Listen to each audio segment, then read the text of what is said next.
Thanks, Flip. I think that, ladies and gentlemen, gave us a general view of what we're about. Obviously, we'd like to focus more on energy later. We thought it good to give a chance for a few questions for both Flip and Christoph, if he's willing to answer questions, even Chris. There will be 2 roving microphones. So if you have a question or a comment, please put up your hand. And can I say this? It's unconditional. You can ask anything. The only condition is you must tell us who you are and where you come from, if you don't mind. So any questions for Christoph or Flip? Please, Antoinette.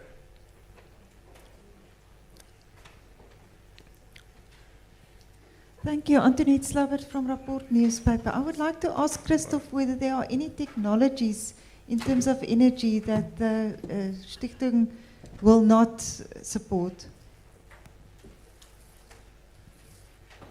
You can, I think, come up.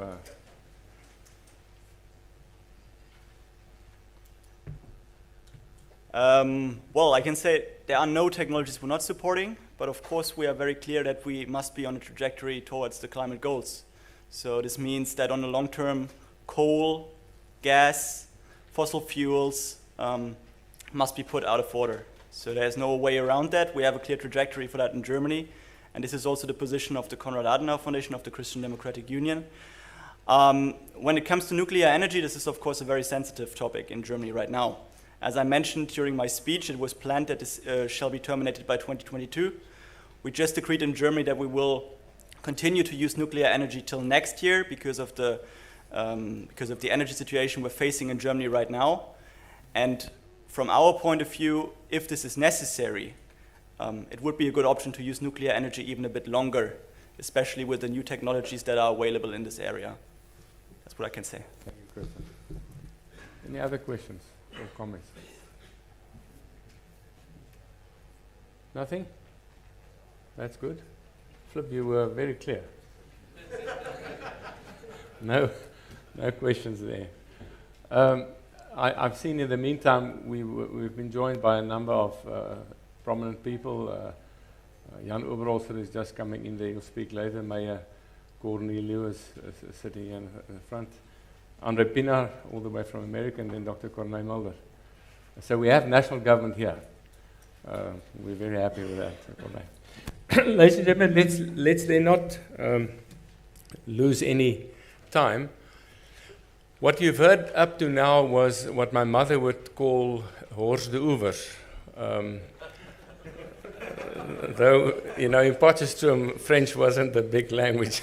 So the hors d'oeuvres we've served now, and now to open the main menu, I'd like to ask my Gordon here Lewis to, as the conference is in Cape Town, we thought it's important that he would open it specifically. I'm glad I'm not the Horst de Oevers.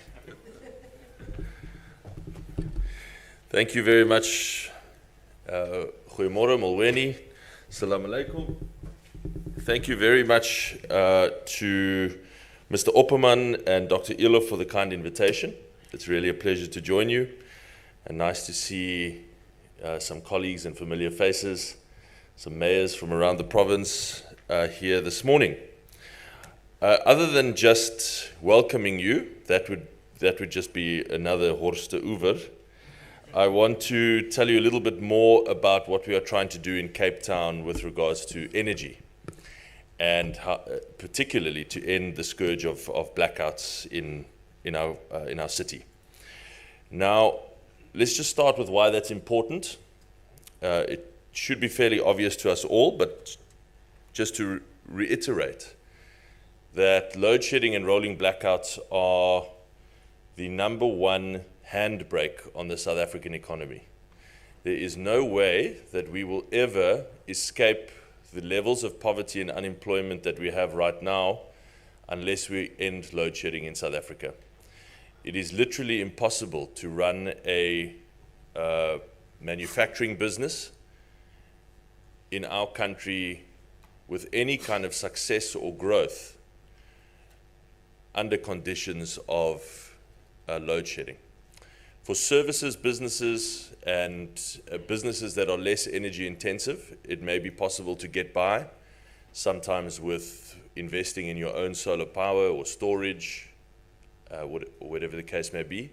But for heavy industry, it is extraordinarily difficult to make a go of it in this country under the conditions of load shedding. And we know that heavy industries is the industry that's going to be labor absorptive.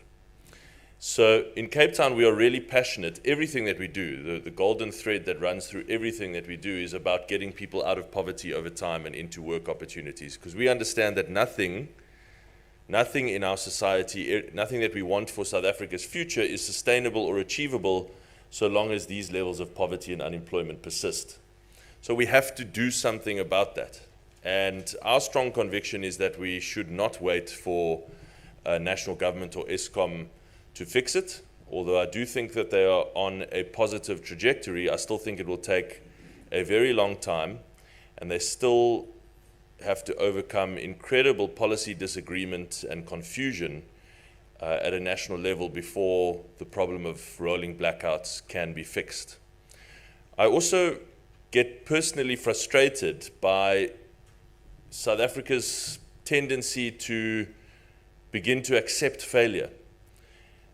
We have had load shedding for 15 years in our country, and it's getting worse.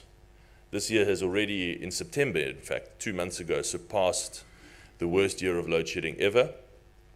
There's no reason to suspect that it will get better next year. And as I said, this is the 15th year of these blackouts. And what really gets to me as a South African is when I see us celebrating when we go from stage 4 to stage 2, as if that's something to celebrate. It is not something to celebrate. We have to come to a place where the kind of presentation, the numbers that we just saw around local government and government in general are commonly understood to be unacceptable. We cannot become used to failure and lower our standards and become inured to that kind of incompetence in South Africa. We have to set our bar higher. So we understand if we want to be serious about poverty and inequality and unemployment in our country, we have to target like a laser on load shedding and blackouts. If we want to be serious about growing our economy, we have to lower that handbrake that is blackouts and load shedding. And I would really hope that all of us remember, every time you hear the president or any politician from any party speaking about economic growth and job creation, unless they have a clear plan to end load shedding, it is just nonsense, frankly. It's just nonsense, because that is the number one thing holding back our entire national economy. So very much in keeping with the, I think you called it the do-it-yourself approach, very much in keeping with that. We have set out in Cape Town to do it ourselves. We don't believe that there's any good technical reason why load shedding needs to exist 15 years later. The reason it exists, the reason it persists, is because of policy and political decisions at a national level that have essentially created the conditions for load shedding to persist so long after they started, and have more recently tied Eskom's hands behind their back.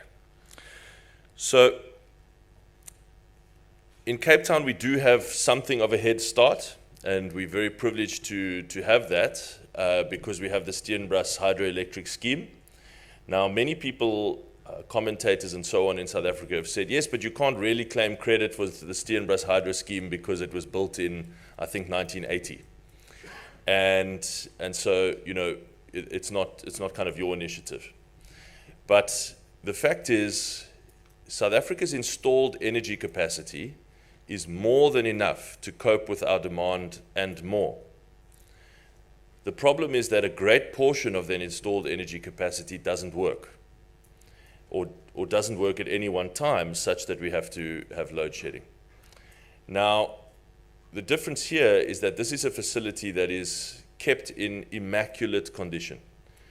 It really is a source of huge pride for me. I'm by no means an electricity expert or engineer, but to see a team of people who are extremely proud of their power station, who look after it as if it was their own property, who care for it and make sure that it maintains or sustains in perfect working condition.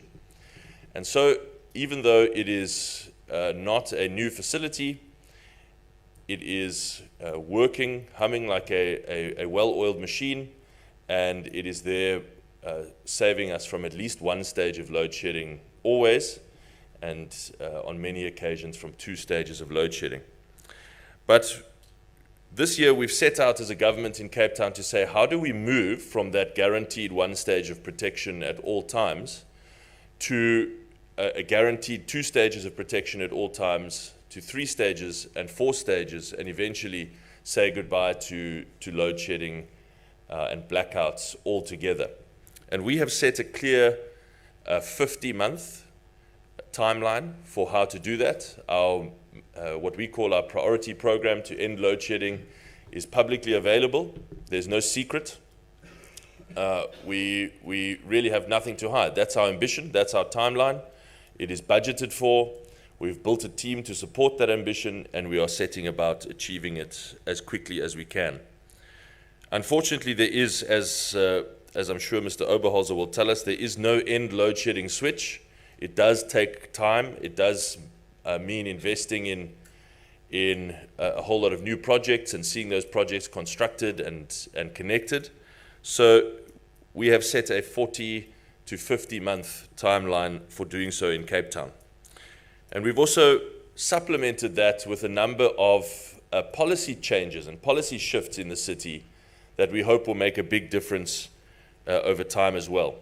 So firstly, those of you who live in the city and may already have some kind of solar or renewable system at home, you will know that previously you had to be a net consumer of power in Cape Town. In other words, over any rolling 12-month period, you had to use more power than you sent back to the city. We have ended that net consumer requirement for commercial customers in the city as of September, and we are about to start making our very first payments to commercial customers who send power back to the city. In other words, we will, for the first time, pay them cash for the power that they send back to us. Now, this has started with commercial customers, in other words, those with the biggest roof spaces, because that's where we get about 80% of our feed-in power at the moment. And we are hoping that the additional incentive of paying cash for that power from now on means much more investment in those roof spaces in the months and years ahead. Ideally, we would obviously like a situation where every person or company who has a big roof, whether it be a warehouse or a factory or a shopping center and so on, feeds power back to the city and earns income, real income, hard cash income for that power that they send us. We are getting that payment system up and running, and once it is up and running and we have proved that we can make those payments on a monthly basis and do it accurately and timeously, it is absolutely our intention to roll out this policy shift for residential customers as well, so that we can have every household who is able to invest in solar power doing so, both for their own needs and to send power back to the city. So that is a first major policy shift. And that was also where we ran into our first administrative or bureaucratic hurdle from the national state. Because, of course, South Africa's state procurement rules are set up in such a way that every time you send money, public money, to anyone, you have to go through a competitive procurement process. So if I am sending you money on a monthly basis for the power that you sell to us, the thinking was that we could not do that without getting you, each person who has a roof, to enter some kind of competitive procurement bidding process. And that really has been the main hurdle for why this policy shift hasn't been done sooner. So we have made the argument that there is no point running a competitive bidding process when the price is defined. There's no price competition. We are saying to you what we will pay you for the power you send us. And the product is not competitive either. Every electron is exactly like every other electron. So there's no competition to be had here. We just want to buy as much power as we can, as a city. So we have done away with the procurement process, or the competitive procurement process, and overcome that administrative hurdle. And as I said, are about to start making our first commercial payments. Secondly, a second significant policy development. We are the first city with a right now live electricity wheeling project. I know that some of the other cities have spoken about running wheeling projects. None of them, so far as I know. I see some other mayors here. You're welcome to heckle me if I'm getting this wrong. None of them have actually started wheeling pilots that are live and up and running. We have got 8 customers in the city of Cape Town who are currently running on our wheeling pilot. The pilot is scheduled to end by the 3rd quarter of next year, around June, July next year, and then we'll go live across the entire city. And that will allow, well, I'm sure in a room full of people interested in energy, you understand the basic principle of wheeling. It essentially allows producers to sell power to third parties using the city's grid network and just paying us a small fee for the use of our network. So that is also very exciting. For example, I didn't actually understand how important wheeling was until I spoke to people from the tech industry, even, for example, Andre Pinaar here, who explained that if you are building something like a major data center in Cape Town or anywhere in the world now, that data center has to be 100% renewable energy powered because of the green energy requirements of the customers that you are serving around the world. So there's no way that you can build a data center in South Africa and have that data center powered by coal-powered electricity. It's not going to happen. But if you can wheel power, if you can wheel renewable power from, say, a solar farm in the Northern Cape or a wind farm in the Eastern Cape, or indeed within the city, then you can build an investment that is entirely renewable energy powered and make that investment case much more strong for South Africa's investment case for the world. Then, that's wheeling. We have also, as I'm sure you know, concluded our first small procurement round for independent power producers for between 200 and 300 megawatts of power. That round is concluded already. But as you know, that power is for power directly into the city grid and is not dispatchable because it doesn't include storage. So to put it simply, solar power is mainly available at about midday, but the greatest pressure on the grid when we need additional capacity to stop load shedding it's necessary in the early morning and the late evening. So we have got to find a way to store that power so that we can use it when we need it. So our first procurement round, the IPP round for between 200 and 300 megawatts, was purely to get that additional supply into the grid. But I can tell you what is very exciting is that at the end of January, so please watch this space if you are from this investment community, at the end of January we will be going to market for a very significant dispatchable power tender. So that is essentially more direct renewable energy plus a means of storing it so that it can be dispatchable when we need it.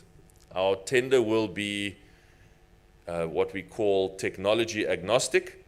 So we do not mind whether it is solar or wind or gas or whatever other interesting and newfangled technologies are out there, so long as the power is available when we need it, and so long as you can match or beat Eskom's price. Those are our prerequisites for that. We had originally decided or planned to put a cap of about 500 megawatts on that request for bids. We have recently decided to remove that cap. So long as you meet those two prerequisites, we are actually interested in buying as much power as we can. The idea, our very, very clear short-term or medium-term target, as I said, over 40 to 50 months, is to make up that shortfall in supply such that we can end stage 4 load shedding. But beyond that, obviously, we would like to reduce our reliance on Eskom even further as Eskom's prices continue to rise quite steeply and the price of renewable power plus storage comes down quite steeply. So we're going to remove the cap from that RFP in January. And I'm not giving you any forewarning. I've said this publicly many times. Please be on the lookout for that in January. Then there's another interesting contract that's out in the market from the city already. I hope that those of you who are in this space have seen it. If not, please do look out for it. Something called contracted demand management, something that I also had to learn about as a novice. But essentially using some remote communications technology to put a small communications device on people's geysers in the city, and entirely voluntarily. But the idea is that if you can, while we are building these other projects, while we are delivering these other investments, if you can remotely switch off people's geysers at the evening peak, several thousand geysers around the city, it would be enough to protect the city from an entire additional stage of load shedding. So it's very, very attractive. Of course, we are not telling people that they have to do that. We are looking for volunteers, what we call power heroes. And we are also giving cash incentives. We're going to actually pay people to switch off, to allow us to remotely switch off during those peak times. They will not notice any difference in their water temperature because it will only be off for an hour or two at the most. And we could actually save the city an entire additional stage of load shedding. And then finally, we're doing some fairly detailed investigation around storage and how best to store this power. We know that the cost of battery storage is still very expensive, but coming down rapidly. We also have the potential opportunity to expand our Steenbras hydro storage scheme. And so there's a detailed cost-benefit analysis on which of those two options is cheaper and more cost-effective for the public. I will, because we have Mr. Oberholzer in the room, make a impassioned plea, as I have done many times on many platforms, that people, municipalities who pay their Eskom bill must be treated better in South Africa by Eskom. We pay 900 million rand a month to Eskom. We do not owe 1 single rand. We pay on time every month. And yet a municipality in the Northwest or the Free State, many of the municipalities that we saw on screen earlier, who do not pay a cent or are many hundreds of millions of rands in arrears, get treated exactly the same in terms of load shedding as we do.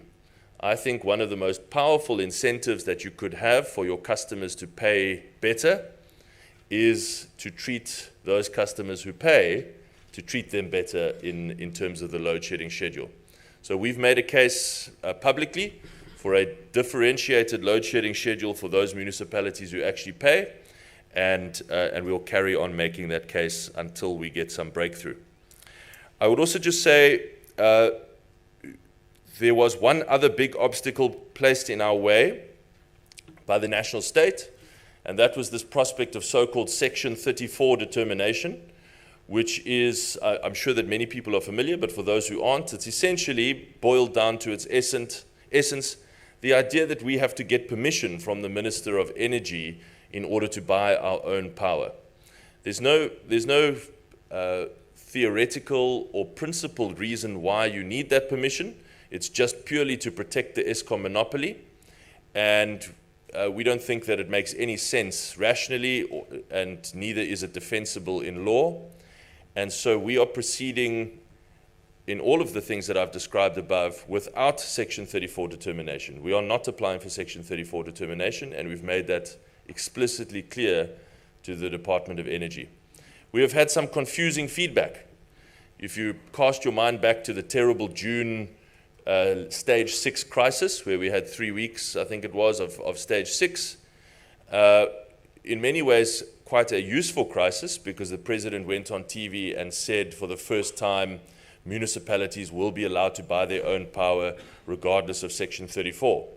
We took him at his word and proceeded apace, but in fact that decision has never actually been gazetted in any, or that statement rather on TV has never actually been gazetted in any official government document. And sometimes when we speak to the DMRE, it depends on who's on the line really, we hear, yes, we support what the president said, you can go ahead, or no, it's still our view that you need Section 34 determination. Anyway, we are not actually going to wait for that confusion to be worked out. We're pressing ahead without Section 34 determination and basically saying, if anyone's got a problem with it, speak now or forever hold your peace.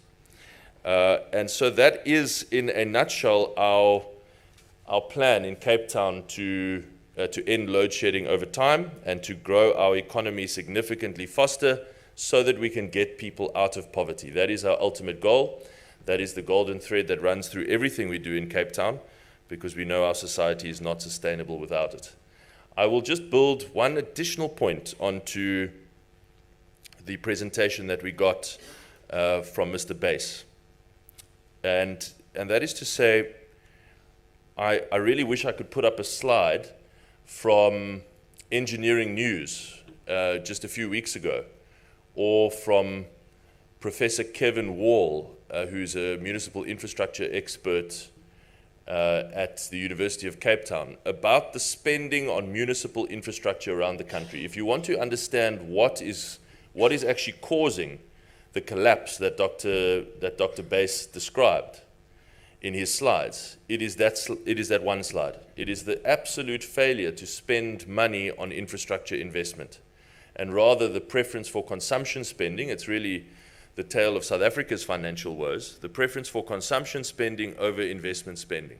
We are just not investing enough on building things, and we are not investing enough on looking after that which we have already built.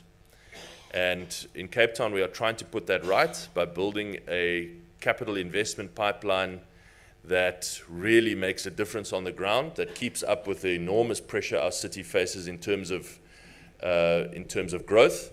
And we understand that pressure is starting to show around the city. There are parts of Cape Town's infrastructure that also are really creaking. And while they may not be anywhere near the same condition as Dr. Bass has described elsewhere, we certainly can't rest on our laurels. So we are also building an investment pipeline that keeps the city's foundations healthy and ready to support and sustain the growth that we know is coming. And again, which helps to give many poor residents more dignity and many help and sustain the economic growth that the city needs. We are also trying to spend more on caring for what we have already built. And this is where Dr. Wall's presentation is very helpful, because the Treasury expects of every municipality that they should spend about 8% on repairs and maintenance. Cape Town is by some distance the best in the country for maintenance spending, but we're still only at 7.4%, still short of the 8% rule of thumb that Treasury expects.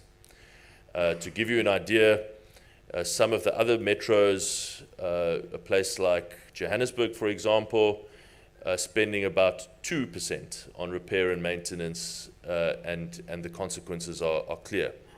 So we have to constantly make sure that we are trying to achieve that target of 8%. In Cape Town, we've also put in place a couple of new infrastructure and budgeting rules of thumb. And we're actually formalizing them as budget rules for our budgeting process, our budget policy committee and budget steering committee. And that is that our infrastructure investment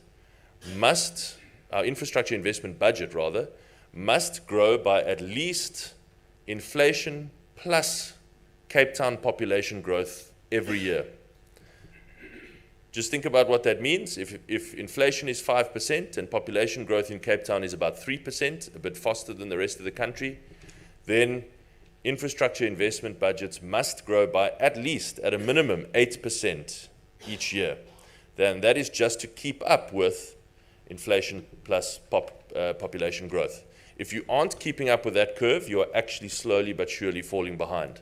And you may not notice it now, but you will notice it in the years ahead. So we want to keep up at least, and ideally get ahead of that curve, which is why that figure is a minimum. The second rule of thumb is that our repairs and maintenance budget must firstly reach the 8% mark that Treasury expects, and we have a plan to increase our spending over the next 3 years to get to that point. And after that, once it reaches the 8% mark, it too must keep up with inflation plus population growth each and every year. That way that we can guarantee, or reasonably guarantee, there's no guarantee, but reasonably guarantee that even if Cape Town booms and population grows significantly faster, our infrastructure will keep up with the pressure, will underpin the growth of the city, and deliver greater dignity for our residents over time. That in a nutshell, I'm sorry if I've gone over, Doctor, that in a nutshell is our plan. Thank you very much.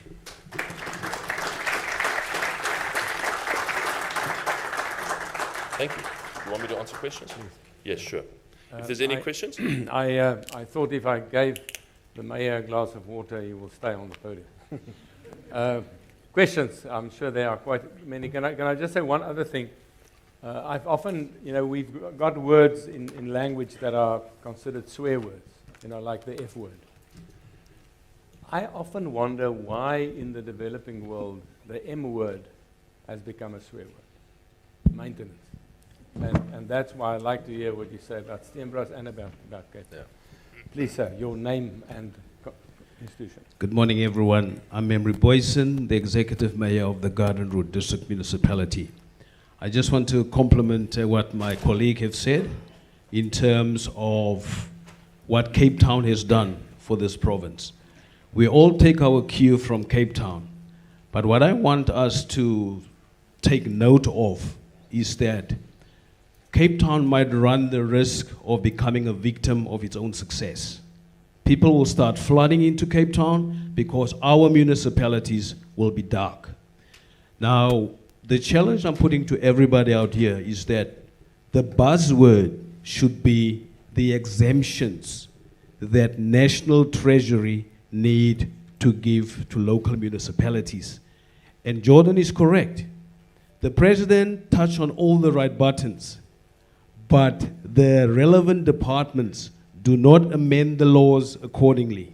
A lot of you folks in here would come to us with solutions, and we as local governments, we like the ideas because it's solutions to us, but when we have to implement, it takes forever, and you guys do not have the time to do that. So in a nutshell, can we say to the relevant authorities at national level that we need these concessions because triple Ps takes forever. To partner with you would take more than 5 years. None of us have got 5 years. We believe in the devolution of powers, that those laws be amended and that everyone at local level can then get the deals to keep this economy running. And Geordin, just to put a jab at you, Hesekwa have started the issue of switching off geysers in the evening. Thank you. Well done. Well Thank done. you. I see the Mayor of Hesekwa there. Geordin, any comments from your side, Geordin? No, I think it was more of a comment from Memo than a question, one that I agree with. I would just say Cape Town is not afraid at all of lots of people coming to our city. That is around the world, every single successful city in the world attracts more and more people to it. I love more businesses coming to our city. I love more entrepreneurs coming to our city. I love more retirees coming to our city. You name it. Anyone is welcome in Cape Town. What we have to do is make sure that we do what's necessary now to keep up with with what we know is coming. And our Premier, Alan Winde, and the Minister of Local Government here, Anton Bredel, have this analogy that they often use, which is slightly terrifying, is that if you just look at past performance as an indicator of what's likely to happen in the future, then a number of people equivalent to the entire city of Mangaung are coming to Cape Town over the next decade. We have to essentially be ready for the entire Bloemfontein, Mangaung to relocate to Cape Town. So we understand that there's pressure coming, and we quite like the challenge. We just got to keep up with that curve. Thank you. Sir. My name is Edward Cameron. I'm from Flint Rock. Just a question. Very impressive everything that you've told us. Have you ever thought about the role of gas in this puzzle being solved? It's of course also a component. It is not as friendly as renewable, but it gives you the opportunity also of dispatchability, which you've mentioned is a key issue. As I said, the dispatchable tender that we're putting out in January is actually technology agnostic. So it foresees a potential role of gas, for gas rather. We are essentially buying dispatchable power. Everything behind the power purchase agreement is up to the investor, is up to the company, the entrepreneur. We literally, our role in this is to enter into a long-term power purchasing agreement at a particular price, which must obviously beat Eskom or match Eskom, and that's as far as we go really. We are not getting involved in the debate about where that power needs to come from actually. That is up to the investor. Obviously the law we're not allowed to import power from overseas, unfortunately, because there are enormous power projects happening in Mozambique, for example, using gas that if we could wheel through the Eskom grid, we could have access to, but the law is quite explicit on that. The law is also explicit that we may not purchase nuclear energy. So with those two exceptions, we are quite agnostic about where the power comes from, as long as it's dispatchable for when we need it. Madam, please. Good morning. My name is Belz Mabandla. I'm a royal diplomat from the Mabandla royal family from the Eastern Cape. We are busy building our own Cape Town. We came up with an idea of becoming a self-sufficient community, and we started off by signing an agreement with Afriforum. Our initial vision is to build a smart agri-wood and to teach our people to be self-sufficient and to be accountable and to actually get off-grid. We visited Urania earlier on, and we have signed up a partnership with the Netherlands, and we're busy discussing with Israel for water management. And I just wanted to contribute to what you are saying, that rural Eastern Cape is, I think it's a gold mine that a lot of people have forgotten, because we have land, and rural leaders are forgotten once again. And I just wanted to stand here to say we are here representing rural Eastern Cape, to say we want to teach people to stop being dependent on government, and also teaching a culture of being what's the word, being entitled. We have a problem of entitlement that we see in the Eastern Cape, and this is where we see even where the poverty is arising. So we are also trying to build something, and I hope we can follow our case study, follow our story. Thank you very much. Thank you very much.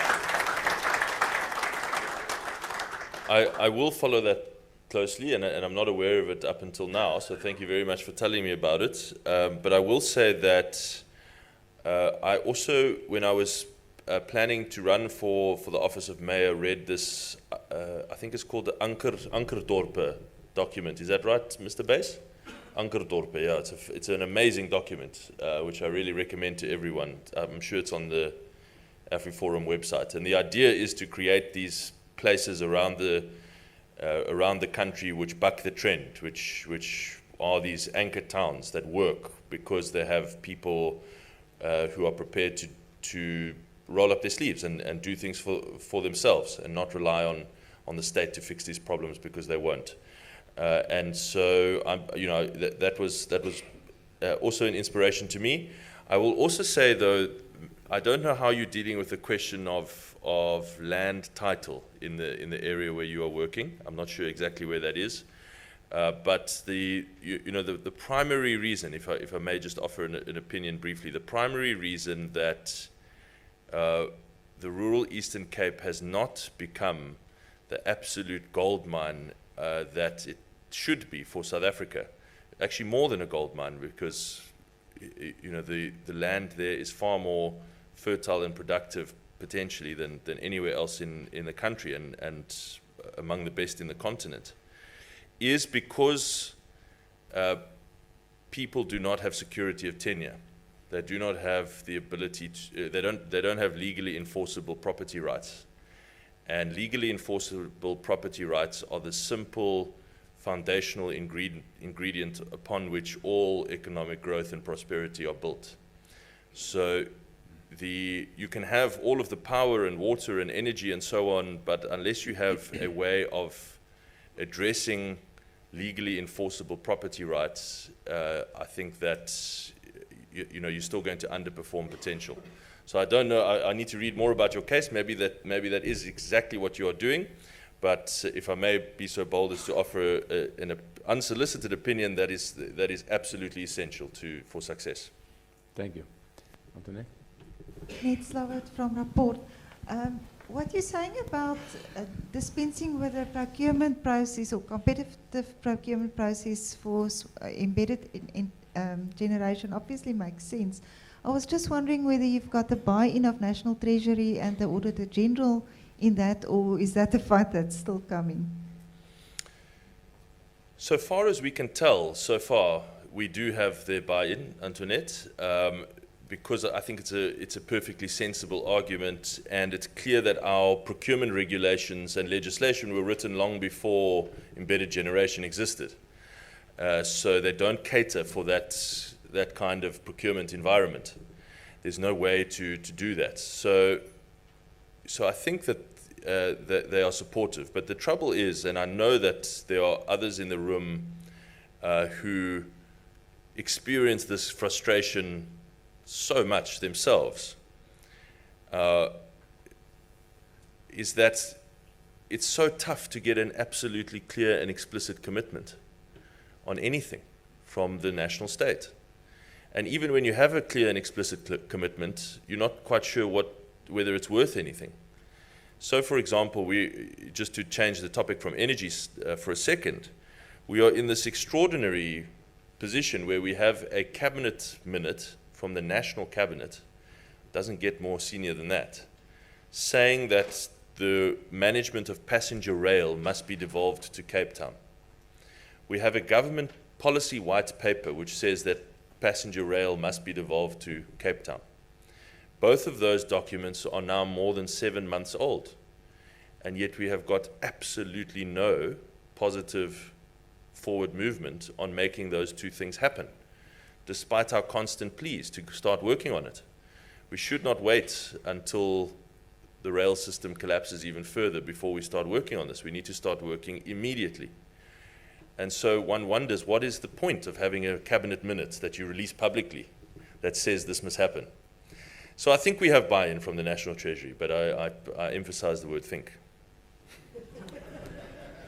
We've got two last questions, one there and then Christina.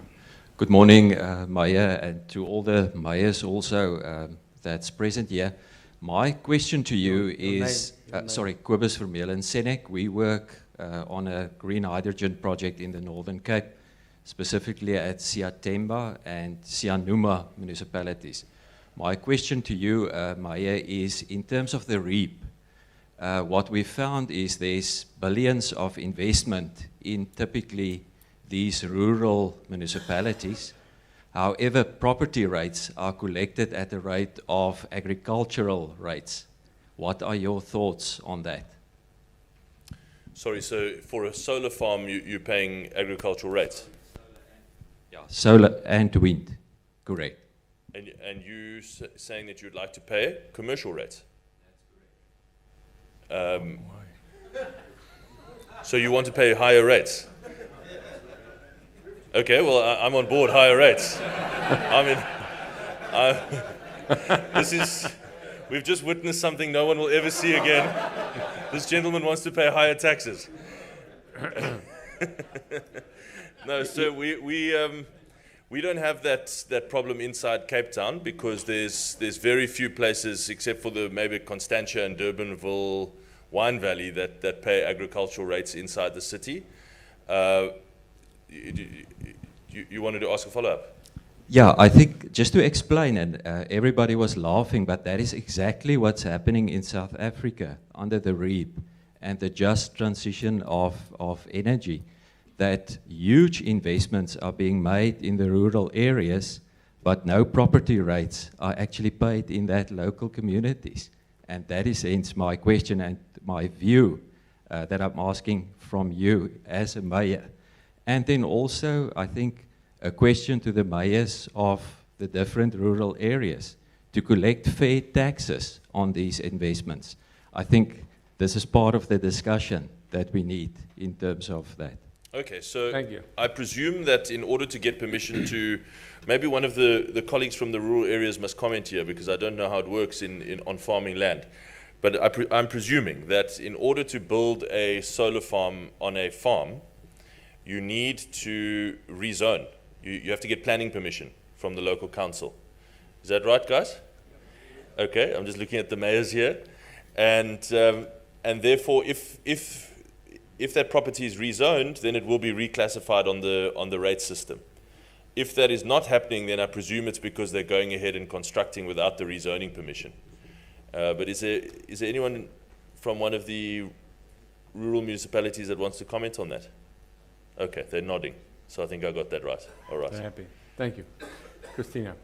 My name is Christina Teichmann, FW de Klerk Foundation. And first of all, I want to thank you very much for your very informative presentation. One observation that I have is we always speak about power generation and getting more power, but we hardly ever speak about saving power and saving energy. And I just was wondering how the city intends to incentivize power saving and energy saving amongst private households, but also manufacturing companies and industry. And I think, you know, power saving, energy saving is often also associated with building. And I know the municipality, the city owns a lot of buildings, and what about cooling and heating of this building and green roofs and becoming a smart city? So my question out there is really, how do you incentivize that people and companies save energy? Because often this is not really a sexy topic, you know, to save energy. We rather talk about, you know, producing more energy. Thank you. Thank you very much, Ms. Teichmann. I think that the greatest incentive to properly ration a resource is the price incentive. And the price incentive in South Africa is very much in favor of greater efficiency because power has become so expensive. So people are naturally incentivized and businesses are incentivized in South Africa to be very efficient with power because you cannot afford not to be.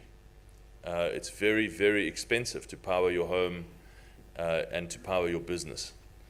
So I'm sure that if we did a basic hands-up poll of people here, most people in their business places have got things like motion sensor lights, the most efficient power consumption machinery, and air conditioning and so on. So the price incentive is the strongest incentive. Of course, we also help. We have a small team inside the city that will go to businesses and help them to save power. So they will go and advise some of the biggest users in the city how they can, with small adjustments here and there without major investments, save a lot of power. But generally we find that by the time our team gets there, most of the low-hanging fruit has already been taken up by those businesses because of the price of power. So I suppose it's something that we have to think of in the future as the price of power comes down, as it can, by the way. The price of power can come down the more we reduce our reliance on Eskom, because the price of renewable power is much, much less. Even if you build in the price of storage, it is still competitive with Eskom, and the price of storage is coming down significantly all the time. So I think in future you may actually have a situation when Eskom gets out of the power generation business and focuses on the power transmission business, as I think it clearly understands its future is in. Then you could have a situation where the price of power starts to come down in South Africa, and then you will have to be more concerned with efficiency as you should suggest. But at the moment, I think the price is the best incentive. Thank you. The last question on my right-hand side. Yeah, my name is Kali Kriel from AfriForum. Mr. Meyer, thank you for the speech. I think it's inspirational, but it also underlines the fact that communities, cities, and towns know better what is good for them. And that is why we also support the drive you have for the devolution of power.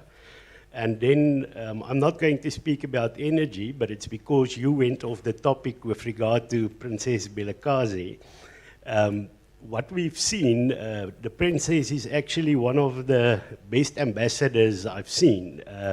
She has written to embassies and people to get help, and they decided to get involved in that community. But you're right when you say, when people want to invest, they want to know whose land is it that they are investing on.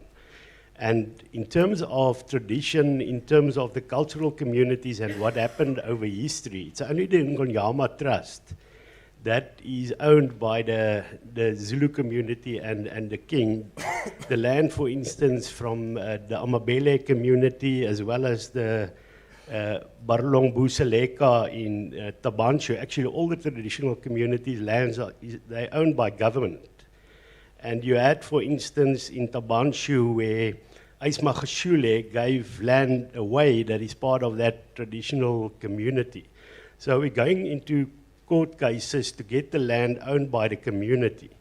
But then also, if you want people to invest, you should also give some security of tenure to people.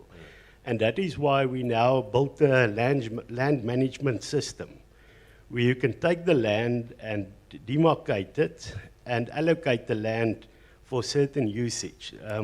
So I think that is, but also, you know, in terms of mutual recognition and respect, we're not going to go to a local traditional community and say, your communal system does not work, the West knows best. I don't think that's the way we work. We say, in terms of mutual recognition and respect, we need to find a solution that recognizes the cultural values of traditional communities, but also within that framework, find a solution to give security of tenure.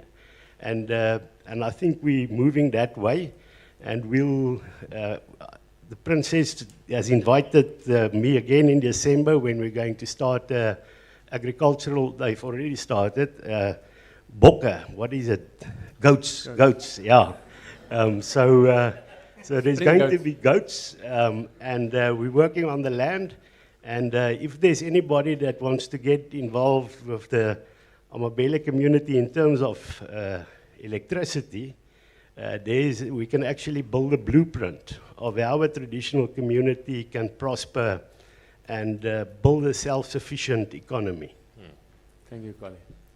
Comments? Yeah, Mr. Creel, I think it's mainly a comment, which I largely agree with. I agree with mostly everything you've said. I would just say that so long as whatever arrangement you come up with is legally enforceable, because the issue is not actually ownership. It's just that it's security.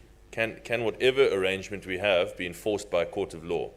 If not, then that doesn't offer security. So it sounds like an exciting project. Thank you. Thank you very much, Gordon. Ladies and gentlemen, I